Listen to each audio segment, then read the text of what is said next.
ధ్యానానుభవాల్లో మనం ఇంకా ముందుకు పోగా ఏమవుతుందంటే శరీరం నుంచి మనం బయటికి రావడము, మన శరీరాన్ని మనం చూసుకోవడం జరుగుతుంది. We see our own physical body. ఈ భౌతిక కాయానికి ఆ యొక్క సూక్ష్మ శరీరానికి మధ్యలో ఉన్న ఒక వెండి తీగను కూడా మనం జాగ్రత్తగా పరిశీలిస్తే చూస్తాము. దాని పేరు సిల్వర్ కార్డ్. అది మామూలుగా మనం జాగ్రత్తగా చూడకపోతే మనకి కనపడదు, కానీ జాగ్రత్తగా చూస్తే తప్పకుండా కనబడుతుంది. మెల్లిమెల్లిగా శరీరం నుంచి బయటికి రావడము, మళ్ళీ లోపలికి వెళ్ళడము మనం అభ్యాసం చేయాలి. ఆ తర్వాత గోడలోంచి దూరికి బయటికి వెళ్ళిపోవడము. గోడ మనకి అడ్డేమో అనుకుంటాం ఫస్ట్, అంతకుముందున్న మనకి అభ్యాసం వల్ల, ఆ వాసన వల్ల. కానీ సూక్ష్మ శరీరం అనేది గోడలోంచి పోగలదు. అది కాంతిమయ శరీరం కనుక ఆ గోడ నుంచి దూరిపోవడము, ఇలా మనం అభ్యాసం చేస్తూ ఉండాలి. క్రికెట్ నేర్చుకునేటప్పుడు బ్యాటింగ్లో మొట్టమొదట ఆ బాలు వికెట్ మీద పోకుండా ఉండడమే మన ధ్యేయం. కొన్ని రోజుల తర్వాత ఆ బౌలర్ని ఇష్టం వచ్చినట్టు కొట్టడమే మన ధ్యేయం. అంటే ఎక్కడికి మనం పంపించగలగాలో అక్కడికి పంపించగలగాలి ఆ బాల్ని. అలాగే ధ్యానంలో మొట్టమొదటిలో ధ్యాన స్థితే మనకి లక్ష్యం. ఆ తర్వాత ధ్యాన స్థితి వచ్చిన తర్వాత సూక్ష్మ శరీరం బయటకు వచ్చిన తర్వాత ఆ సూక్ష్మ శరీరాన్ని ఎక్కడికి కావాలంటే అక్కడ మనం పంపించగలగాలి. అది అభ్యాసం చేయాలి. సూక్ష్మ శరీరాన్ని బౌండరీకి పంపించాలి, సిక్సర్ కొట్టాలి. ఆ సూక్ష్మ శరీరంతో అమెరికా వెళ్ళవచ్చు, మరి న్యూయార్క్ వెళ్ళవచ్చు, ప్యారిస్ వెళ్ళవచ్చు, హిమాలయాలు పోవచ్చు, అన్నీ తిరిగి వస్తూ ఉండాలి. సూక్ష్మ శరీరంలో మనం ఎక్కడ అనుకుంటే అక్కడ తక్షణము ఉంటాము. ఏ లోకం కావాలంటే ఆ లోకంలో తక్షణం ఉంటాం. చనిపోయిన మన తల్లిదండ్రులు ఎక్కడున్నారో అక్కడ పోయి వెళ్ళాలి అంటే వెంటనే అక్కడికి వెళ్తాము. కనుక దీన్ని ఏమంటామంటే సూక్ష్మ శరీర యానము, ఆస్ట్రల్ ట్రావెల్ అంటాం. కనుక ధ్యానంలో ప్రాథమిక స్థాయి అంతా అయిపోయిన తర్వాత సీరియస్ మెడిటేటర్ అంటే ఉన్నతమైన స్థానంలో ఉన్న అభ్యాసంలో ఏమవుతుందంటే ఈ సూక్ష్మ శరీర యానం జరుగుతాయి. అలాగే దివ్యచక్షువు దగ్గర మనకి ప్రకృతి దృశ్యాలు కాకుండా గురువులు కనబడతారు. ఒక జీసస్ కనబడతాడు, ఒక కృష్ణుడు కనబడతాడు, ఒక గురునానక్ కనబడతాడు, ఒక మహమ్మద్ కనబడతాడు. వాళ్ళతో మనం ఇంకా సంపర్కం చేయవలే. వాళ్ళు కనపడినప్పుడు అంటే ఆ దర్శనం లభించినప్పుడు, దర్శనం తర్వాత పరిప్రశ్న, శ్రవణం. వాళ్ళు కనపడిన తర్వాత వాళ్ళని చక్కటి పరిప్రశ్నలు అడగాలి. స్వామి, నాకు నా జన్మలు చూపించు, నాకు ఇతర లోకాలు చూపించు, నా తండ్రి ఎక్కడున్నాడో నాకు చూపించు, నా తల్లి చనిపోయి ఏ లోకంలో వెళ్ళిందో నాకు చూపించు, ఈ భూమండలం లోపల ఏముందో చూపించు. ఇలాగ రకరకాల విషయాలు అడగాలి. అలాగే ఆధ్యాత్మిక విషయాలను అడగవచ్చు. ధర్మం అంటే ఏమిటి, జ్ఞానం అంటే ఏమిటి, కర్మ సిద్ధాంతం అంటే ఏమిటి, ఇలాగా అన్ని ప్రశ్నలు అడిగినప్పుడు ఆ చూపించవలసినవి చూపిస్తారు, చెప్పవలసినవి చెప్తారు, విశదీకరించవలసినవి విశదీకరిస్తారు.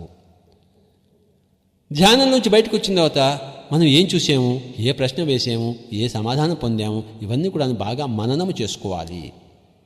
ధ్యానంలో మూడో కన్ను తెలుసుకుని దర్శనాలు లభించినప్పుడు చక్కటి పరిప్రశ్నలు వేయాలి.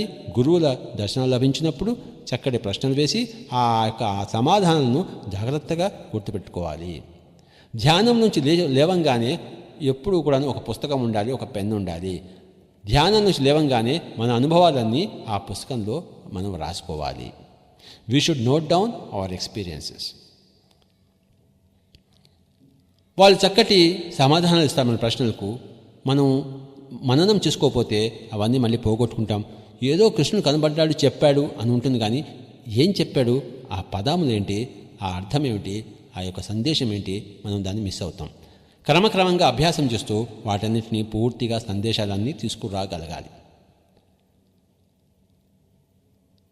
భగవద్గీతలో కృష్ణుడు చెప్పాడు అర్జునుడితో, బహూని ఏ వ్యతీతాన్ని జన్మాన్ని తవ చార్జున తాన్యహం వేద సర్వాణి నతం వేత్త పరంతప. అర్జున, నువ్వు నేను ఎన్నో జన్మలు ఎత్తాము, నాకు నా జన్మలన్నీ తెలుసు. ఆయన ఎలా తెలుసుకున్నాడు? ధ్యాన స్థితిలో మూడో కన్ను తెలుసుకొని ఆయన తన గత జన్మలన్నీ తెలుసుకున్నాడు. మన గత జన్మలన్నీ ఎప్పుడు రికార్డ్ చేయబడి ఉంటాయి ఆకాశిక రికార్డ్స్లో. దాన్నే గుప్త చిత్రం అంటాం, చిత్రగుప్తుడి చిట్ట అంటాం. వాటిలో మనం అన్నీ చూసుకోవాలి. చూసుకున్నప్పుడు మనకి గత జన్మల జ్ఞానం వస్తుంది. గత జన్మల జ్ఞానం వచ్చినప్పుడు ఈ జన్మలో మరి పరిశుద్ధమైన కర్తవ్యమో మనం ఏం చేయాలో మనకు తెలుస్తుంది. ఆ కర్తవ్యం నిర్వర్తించినప్పుడు ఆఖరి శ్వాస వరకు ఆ జన్మ ఆఖరి జన్మ అయిపోతుంది. ధ్యానంలో దివ్యచక్షువులో జన్మ పరంపరం తెలుసుకోకుండా ఆత్మజ్ఞానం సిద్ధించదు, కర్మ సిద్ధాంత జ్ఞానం సిద్ధించదు. కనుక కర్మ సిద్ధాంత జ్ఞానము తెలుసుకోవాలంటే కర్మ పరంపర తెలుసుకోవాలి, జన్మ పరంపర తెలుసుకోవాలి. ప్రతి జన్మ కూడాను విశేషమైన కర్మలు ఉంటాయి. జన్మ పరంపరను తెలుసుకోవడం అంటే కర్మ పరంపరను తెలుసుకోవడమే. ఆ కర్మ పరంపరను తెలుసుకోవడం ద్వారా కర్మ సిద్ధాంతం ఓడి బయటకు వస్తుంది. అంటే నేను ఏ కర్మ చేసుకుంటే ఆ కర్మ ఫలితాన్నే అనుభవించబోతాను అని చెప్పేసి, అలాంటప్పుడు జాగ్రత్తగా మనం కర్మలు చేస్తాము. అదే ముక్త స్థితి. ధ్యానము ద్వారా విశేషమైన మనకి ఆత్మశక్తి లభిస్తుంది, సెల్ఫ్ కాన్ఫిడెన్స్, ఆత్మస్థైర్యం. ఏ పనైనా చేయగలను. అది అద్భుతమైన ధ్యాన అనుభవం. ధ్యాన అనుభవాలంటే ధ్యానంలో ఉన్నప్పుడే అనుభవాలు కాదు, ధ్యానం చేసిన తర్వాత మన జీవితంలో వచ్చే మార్పులన్నీ, అనుభవాలన్నీ ధ్యాన అనుభవాల కిందే లెక్క. ఎవరైతే రెగ్యులర్గా ధ్యానం చేస్తారో వాళ్ళ జీవితంలో అన్ని అనుభవాలు వస్తాయి, అన్ని మార్పులు వస్తాయి. శాంతి యొక్క అనుభవం వస్తుంది. అంతవరకు దుఃఖం యొక్క అనుభవం ఉంది, అశాంతి యొక్క అనుభవం ఉంది. ఇప్పుడు ధ్యానం చేసిన తర్వాత శాంతి యొక్క అనుభవం వస్తుంది. ఇది అద్భుతమైన ధ్యానానుభవం. ఆత్మస్థైర్యం యొక్క అనుభవం వస్తుంది, సెల్ఫ్ కాన్ఫిడెన్స్. ఏ పనైనా నేను చేయగలను. ఎవరైతే తనను తాను జయించారో వాళ్ళకి ఈ ప్రపంచంలో వాళ్ళు జయించలేని పని అంటూ ఏది ఉండదు. ఏ పనైనా చేయగలరు. కనుక నేను ఆ యొక్క ఆత్మస్థైర్యము అందరికీ వస్తుంది. ఇది అద్భుతమైన ధ్యాన అనుభవం. అలాగే మరి ఈ జీవిత రహస్యాలన్నీ తెలిసిపోతాయి. పుట్టుకంటే ఏమిటి, చావు అంటే ఏంటి అన్నీ తెలిసిపోతాయి. కనుక సత్యశాస్త్రం అంతా సువిదితమవుతుంది. అది అద్భుతమైన ధ్యాన అనుభవం. మనలో ఉన్న చెడు అలవాట్లన్నీ వెళ్ళిపోతాయి, మనలో లేని సుగుణాలన్నీ మనలోకి చోటు చేరుకుంటాయి. ఈ విధంగా ధ్యాన అనుభవాల వలన జీవితంలో అనేకమైన అనుభవాలు వస్తాయి. జీవితం మారిపోతుంది. మనము పూర్తిగా లఘువుగా కాకుండా గురువుగా అయిపోతాం. లఘు అంటే తేలిక. ఆత్మజ్ఞానం లేనివాడు లఘువు, ఆత్మజ్ఞానం ఉన్నవాడు గురువు. ధ్యాన అనుభవాల ద్వారా, ఎన్నో ధ్యాన అనుభవాల ద్వారా క్రమక్రమంగా మనం ఈ లఘువు కాస్త గురువుగా మారిపోతాడు. ఈ జీవుడు కాస్త దేవుడిగా మారిపోతాడు. ఈ దేహము కాస్త దేవాలయంగా మారిపోతుంది. కనుక నేనే బ్రహ్మం, నేనే అంతా అని తెలుసుకుంటాడు. అహం బ్రహ్మాస్మి అని తెలుసుకుంటాడు. ఈ జీవుడే దేవుడు అని తెలుసుకుంటాడు. ఈ దేహమే దేవాలయం అని తెలుసుకుంటాడు. దేహో దేవాలయో ప్రోక్త జీవో దేవో సనాతన అని ఆది శంకరాచార్య వారు చెప్పారు. ఎలా చెప్పగలిగారు? వారు అకుంఠితమైన ధ్యాన సాధన చేసి. శ్వాసే గురువు అని తెలుసుకుంటాము. అందరికీ ఆ గురువుతోనే ఉండండి అని మనం ప్రబోధిస్తాము. సమయమే సాధన అని తెలుసుకుంటాము. ఎంత సమయం పెడితే అంత సాధన, తక్కువ సమయం పెడితే తక్కువ సాధన. అలాగే అనుభవమే జ్ఞానం అని తెలుసుకుంటాము. ధ్యాన అనుభవాలే ఆత్మానుభవాలే ఆత్మజ్ఞానం. కనుక జ్ఞానం కావాలంటే అనుభవాలు సంపాదించాల్సిందే. కనుక అనుభవమే జ్ఞానము, తర్వాత ఈ దానమే ధర్మం. అందరికీ ఈ యొక్క ధ్యానం గురించి చెప్పడమే అదే మన చేసే దానము, అదే మన ధర్మము అని తెలుసుకుంటాం. ఈ విధంగా ఇంకొన్ని విషయాలు కొంతమంది అడుగుతుంటారు. ఈ కుండలిని ఉత్తేజితం అంటే ఏమిటి అని కొంతమంది అడుగుతుంటారు. కుండలిని అంటే ఈ మనకి ఏదో చక్రాలు కనబడతాయి, దాని మీద బీజాక్షరాలు ఉంటాయి, ఇవన్నీ కూడా ఉత్తిది. చక్రం అంటే ఏమిటంటే మన నాడీ మండలంలో, అంటే మన ప్రాణమయ కోశంలో ఎనర్జీ ట్యూబ్స్ యొక్క కలయిక. నాడీ అంటే ఎనర్జీ ట్యూబ్. ఈ భౌతిక కాయం కాకుండా రెండవ కాయంలో ఎథిరిక్ బాడీలో ప్రాణమయ కోశంలో ఇది శక్తి సంచారము ఉన్న శరీరము. ఆ శక్తి సంచారం, ఎనర్జీ యొక్క సంచారానికి అనేకమైన ఆ యొక్క ట్యూబ్స్ ఉంటాయి. వాటిని నాడీ అంటాం. ఎన్నో ట్యూబ్స్ కలిసిన చోట ఒక కూడలిని, నాడీ కూడలిని చక్రం అంటాం.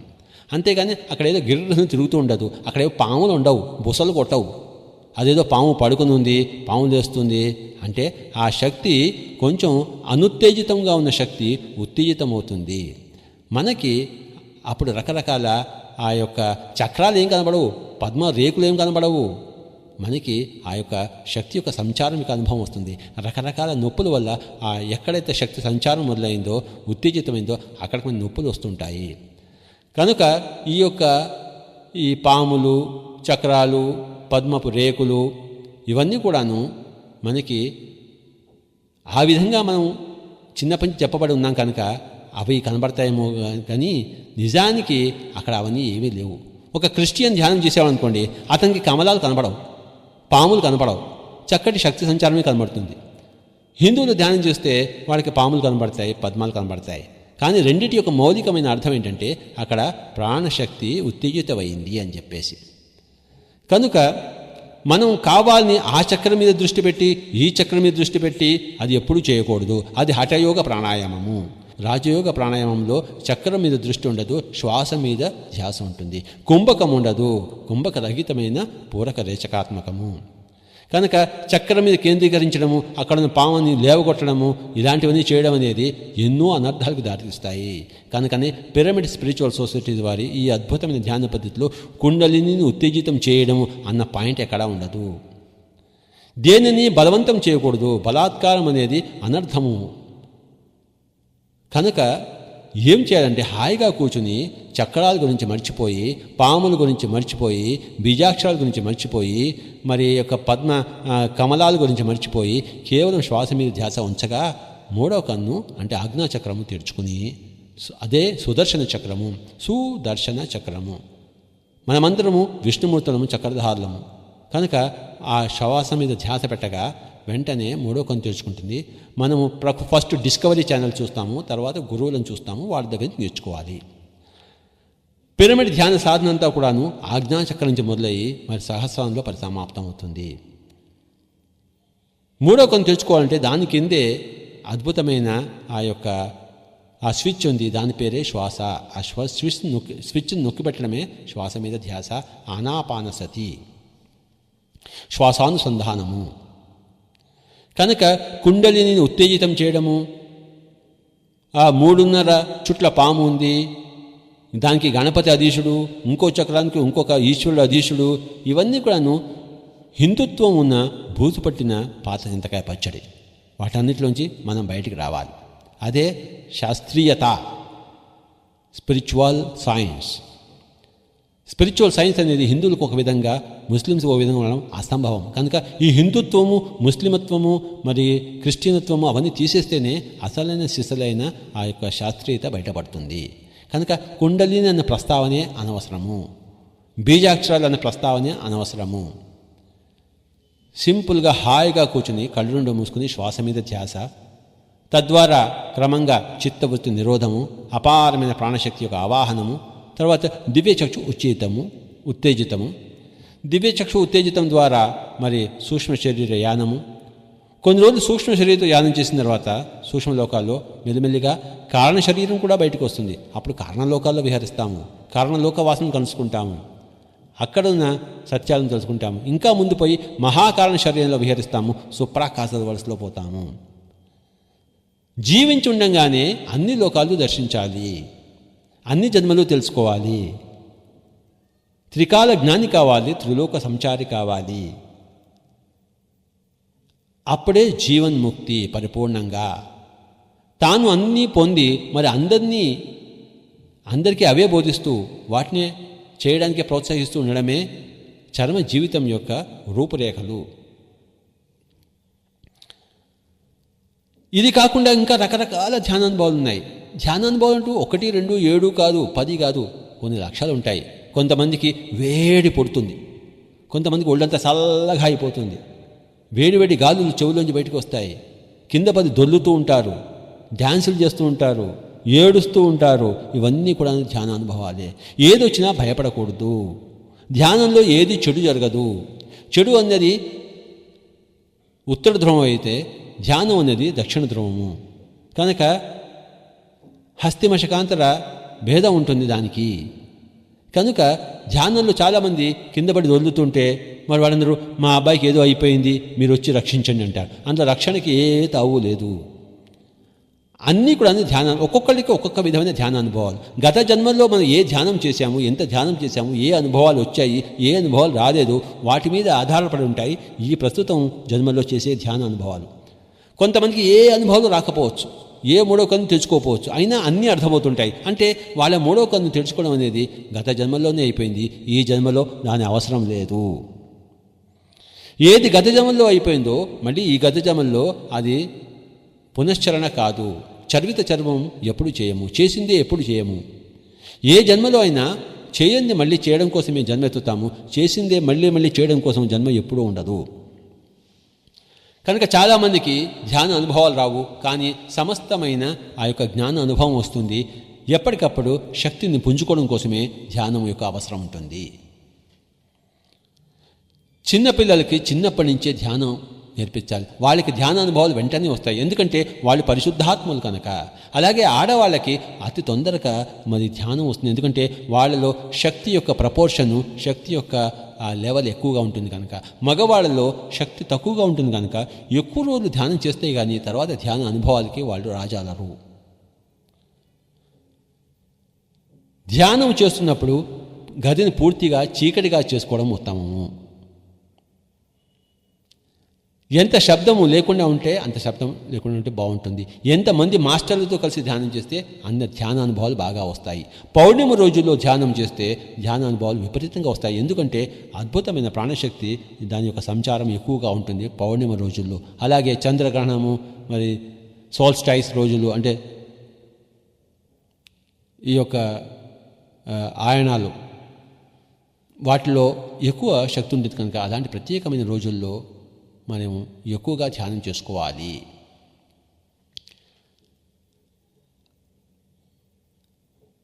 ధ్యానము అన్నది చాలా కష్టము అని చాలామంది అపోహ. అది చాలా తేలిక. పిరమిడ్ స్పిరిచువల్ సొసైటీస్ ద్వారా లక్షల మంది ఇప్పుడు చక్కటి ధ్యానములు చేస్తూ అద్భుతమైన ధ్యాన అనుభవాలు పొందుతున్నారు. లక్షల మంది తమ జన్మ పరంపరను చూసుకున్నారు. ఈ జన్మలో ఎందుకు వచ్చారో తెలుసుకున్నారు. అందుకే వారు అది చేయగలుగుతున్నారు. ధ్యానం ద్వారా మన రోగాలన్నీ పోతాయి. తలకాయ నొప్పి దగ్గర నుంచి క్యాన్సర్ వరకు ఏ డాక్టరు అక్కర్లేదు, ఏ మందులు అక్కర్లేదు. డాక్టర్లందరూ కూడాను వాళ్ళ ప్రొఫెషన్స్ని కి దూరంగా వెళ్ళిపోయే రోజులు అతి దగ్గరలో ఉన్నాయి. ఇంకా మందులు షాపులు ఉండవు. నేచర్ క్యూర్ అంటే ధ్యానం ద్వారా మనము సంపాదించుకునే హీలింగే రియల్ అయిన నిజమైన నేచర్ క్యూర్. మన స్వంత నేచర్లో, స్వంత ప్రకృతిలో సహజంగా ఉండడం ద్వారానే మనకి ఆ యొక్క స్వస్థత చేకూరుతుంది. స్వస్థితిలో ఉండడమే స్వస్థతకి మూల కారణం. స్వస్థత అంటే బాగు, స్వస్థితి చూసారా, ఆ స్వస్థత అన్నలోనే స్వస్థితి ఉంది. స్వ అంటే మన స్వంత, స్థితి అంటే నేచరు. స్వస్థితిలో లేకపోవడమే స్వస్థత కోల్పోవడము, స్వస్థితిలో ఉండడమే స్వస్థతకు మూల కారణం. కనుక ధ్యానం ద్వారా మనం స్వస్థితిలో ఉంటాము.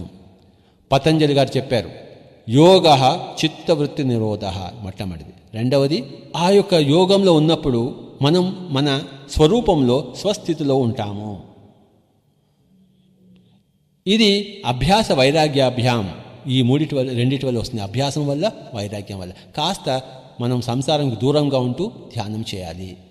ఎప్పుడు సంసార లంపటం వద్దు. కాస్త సంసారము, కాస్త నిర్వాణము, కనుక కాస్త సరాగము, కాస్త విరాగము. ఆ విరాగంలో మనం అభ్యాసం చేయాలి. కనుక ఎవరైతే ధ్యానం బాగా చేస్తారో వారు జీవితాన్ని ఎంజాయ్ చేస్తారు. జీవితం ఇంకా దుఃఖమయంగా ఉండదు. ఎంతకాలం కావంటే అంతకాలం జీవించగలరు. ఎన్ని వేల సంవత్సరాలు కావంటే అన్ని వేల సంవత్సరాలు ఈ శరీరం అద్భుతంగా ఇస్తుంది. ఏదో 70-80 సంవత్సరాలే ఈ జీవితం యొక్క శక్తి కాదు, ఈ శరీరం యొక్క శక్తి కాదు.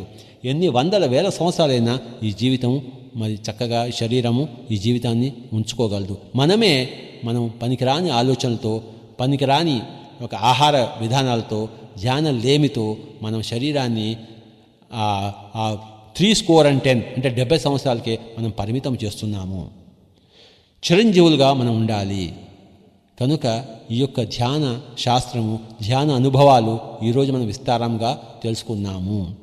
ఎంత తెలుసుకోవాల్సిన ఇంకా ఎంత తెలుసుకోవాల్సింది ఉంటూనే ఉంటుంది.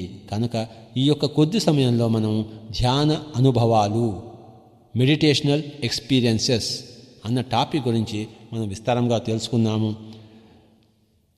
ధ్యాన అనుభవాలు అందరి దగ్గర నుంచి వినాలి. దాని పేరే సజ్జన సాంగత్యము. సత్యం తెలుసుకున్న జనుల దగ్గర నుంచి ధ్యాన అనుభవాలు వినడమే సజ్జన సాంగత్యము.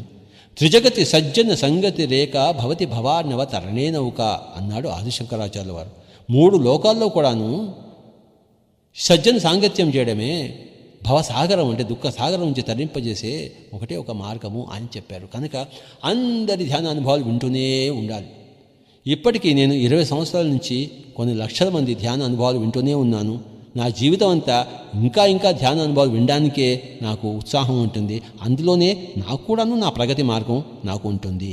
కనుక దయచేసి అందరూ కూడాను ఎక్కువగా ధ్యానం చేస్తూ, ఎక్కువగా ధ్యాన అనుభవాలు పొందుతూ, అందరితోనూ తమ తమ ధ్యాన అనుభవాలను అందరికీ పంచిస్తూ, అందరి ధ్యాన అనుభవాలను తాము ఎప్పుడు నిరంతరంగా వింటూ ఉండడమే ఇదే ముక్తి మార్గము.